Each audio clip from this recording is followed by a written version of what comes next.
name is Lisa Brody, and everybody watches accesstv.org. Peace.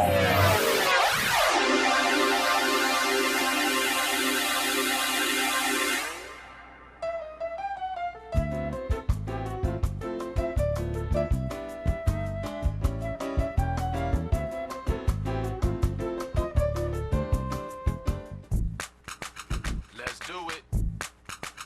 Let's do it. Do it like this. Ba-boom. Ba-boom. Do it like that. Yeah. Ba-boom.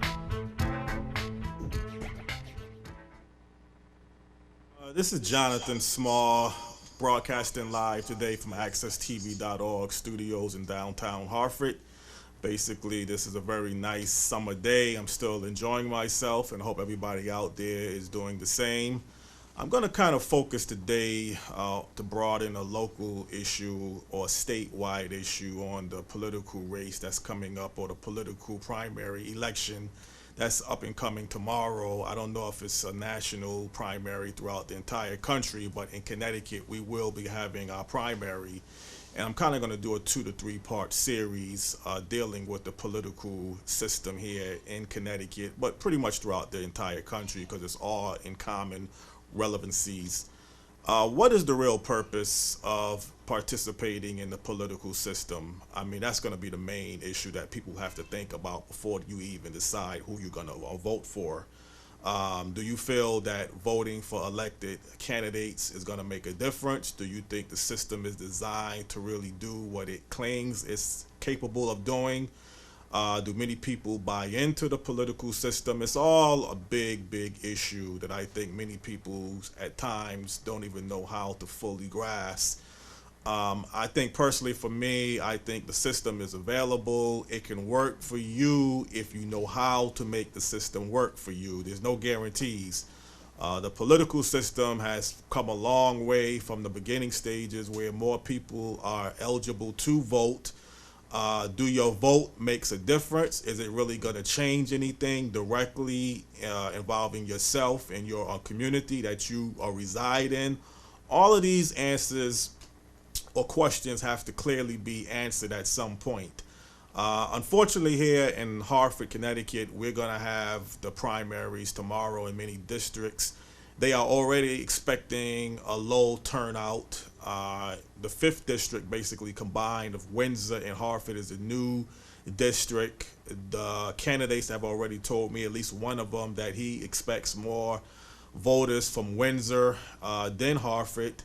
And it's something that I think has been a major problem, the voter apathy that many residents in society have. I mean, it's gotten worse over the past 10 to 20 years.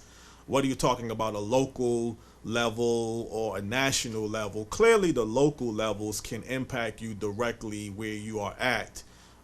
Do you think the state representatives can really do anything to change conditions beyond what they claim they can do? This upcoming November, you're going to be having the presidential and your senatorial elections. Connecticut, we're going to have the senatorial, and then on a national level, the presidential elections. But tomorrow is going to be the same primary that happens pretty much every year or 2 years. And the last election that we had here in Hartford with the mayoral election, we set the all-time record of lowest voter turnout participation since election records were kept. They are pretty much expecting maybe 30% of your registered voters throughout the state to even vote tomorrow. Now, obviously, you can make the case that it's summertime, many people are on vacations, and many people are still unsettled. You know, kids are at different places. Well, kids don't actually vote. You have to be 18 years old to participate in the voting systems. But the bottom line is a lot of people really just don't buy into this whole political system. I mean, is the political system ever going to be what it's capable of really being? You put people in office year after year. You suggest that things need to be done. Your input, if you have any input, you try to give that to these candidates. Do they take your input and your suggestions seriously enough to really be able to do anything? I participated 2 years ago on Governor Dan Malloy's election, our governor here in Connecticut. I took a lot of energy going down state, 80 miles, volunteering, did a lot of leg work. I was satisfied that he was elected governor, but is the political empowerment as a governor claiming that, the urban votes basically put him in Bridgeport, New Haven, Stamford, Waterbury. And do our urban cities look any better now than they did 2 years ago? Major question you still have to always ask yourself, after a period of time, do you see anything directly better than it was before this person was put into office? I would say on a personal level, the governor election has gotten some things started. He's put some money into the first 5. It's being expanded now to the first 15. He's getting things done. Whether you agree with what he's doing or you don't agree, he is taking action. He is making something happen. And I think that's a lot better than when you elect a candidate and you don't see anything. I mean, you have your car, it needs to be fixed. You take it to an auto body shop. The person might not have fixed it the exact way that you wanted it to be fixed, but he did something to your car. You ride around many of our areas, and I did suggest this many times on the first programs that we got started last month, that you've been seeing the same conditions in many different areas from decade after decade. I'm broadcasting right now from the downtown base of Hartford, Connecticut. Downtown seems to be trying to make a tremendous comeback. They're trying to bring a lot of people back downtown. They're trying to develop a lot of residential housings. They're trying to bring a certain level of social economic clout back to the downtown area. But when you go no more than 2 or 3 blocks beyond downtown on our North Main Street drag, it looks just as the same as it has 30 years ago. I mean, the same plighted conditions, abandonment. The gateway from the north end, which is part of this new 5th district, people say is the old Firestone building that has been dilapidated for a period of time. That's the gateway into the north end. The north end gets the worst reputation here in Hartford, and that's pretty much a common trend through any urban city throughout our country. You're going to have 1 or 2 bad areas that gets a lot of flack, whether they're trying to do things differently or not. There's no political clout in the north end of Hartford and many other areas in the city. Most of your political clout here in the capital city of Connecticut is going to be mostly likely downtown Hartford and your west end side of downtown. I mean, your west end section of the city. The north end, the south end has the lowest social economic indicators. They have no political clout.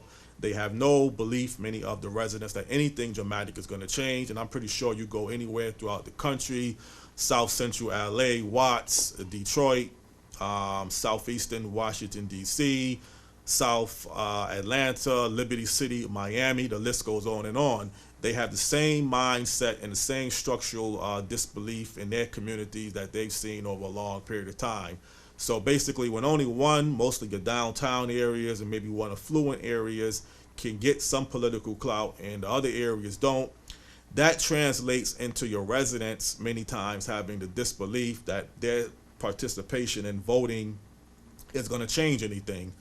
Your ancestors did not die just for your right to vote. That's been always this misconception that you target, particularly since slavery, that the civil rights movement started a long time ago, that it's wrong for you to sit on your you-know-what and not participate when your ancestors died for your right to vote.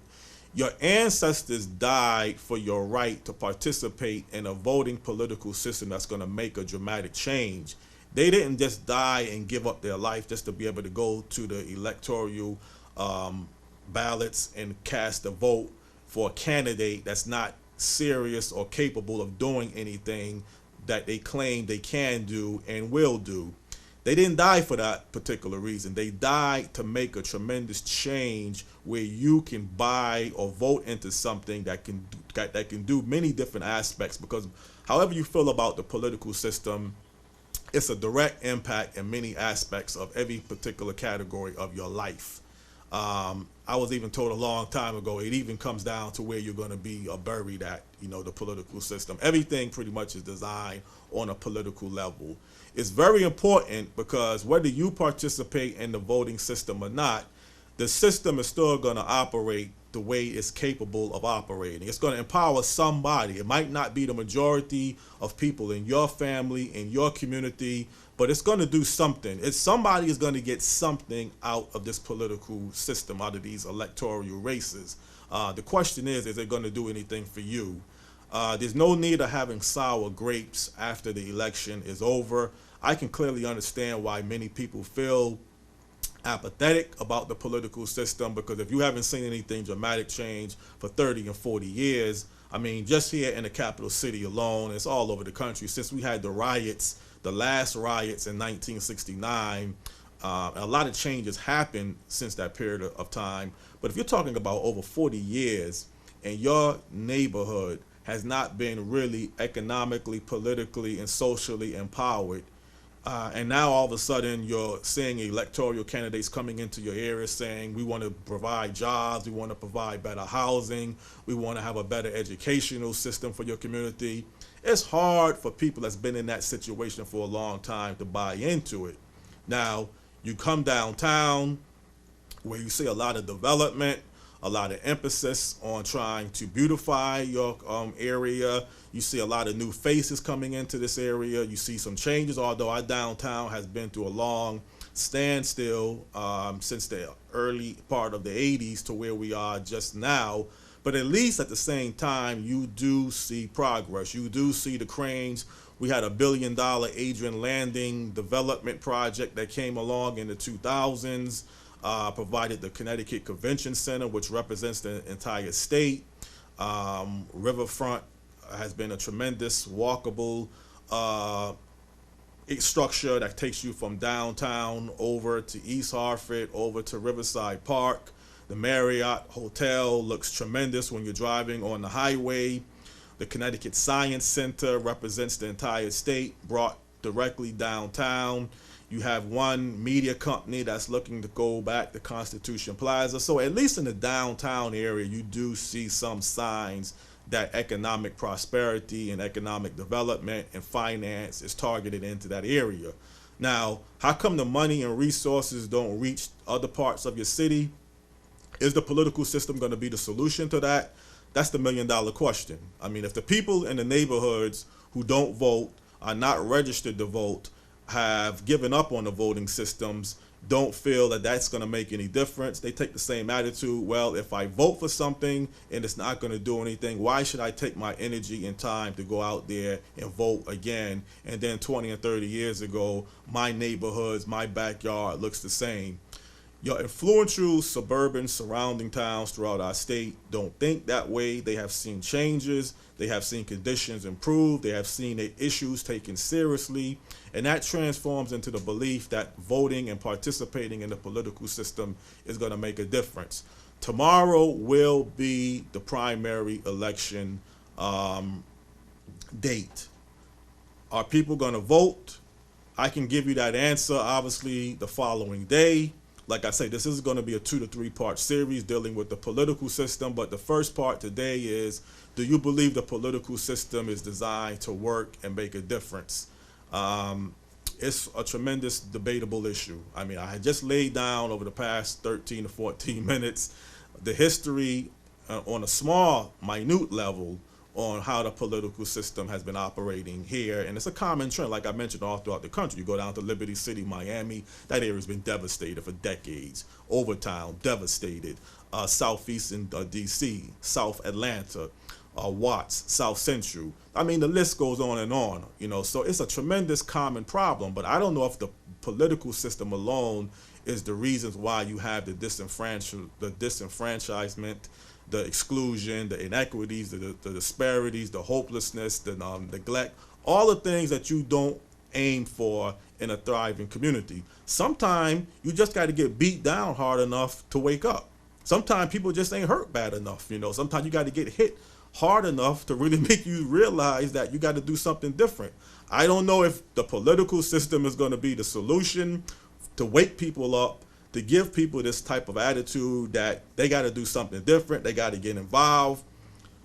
Just going on what happened last year, it hasn't shown that the people have woken up, at least not here in the capital city throughout the neighborhoods. But I would give you an answer following tomorrow's election. The statistical number hopefully will be available. Again, this is a 2 to 3 part series on the political system. Do the political systems really work? Can it really make a difference? It's kind of a broad question or a broad topic. It's a major problem, though. Don't kid yourself. Apathy, hopelessness, helplessness, exclusion, not connected to the political system, not having political clout is what I found out 2 years ago, which is the biggest difference between getting involved and participating in something and having political clout. Political clout can be a direct link to economic empowerment, but you have to have it. And I think that's the $1,000,000 question. How do you go about attaining political clout? This is Jonathan Small, again, doing the Small Report. I hope everybody was able to pick up something from today's program. And until tomorrow, when we do this program online, I wish everybody the best of health and have a very good day. Let's do it. Let's do it. Do it like this. Ba-boom.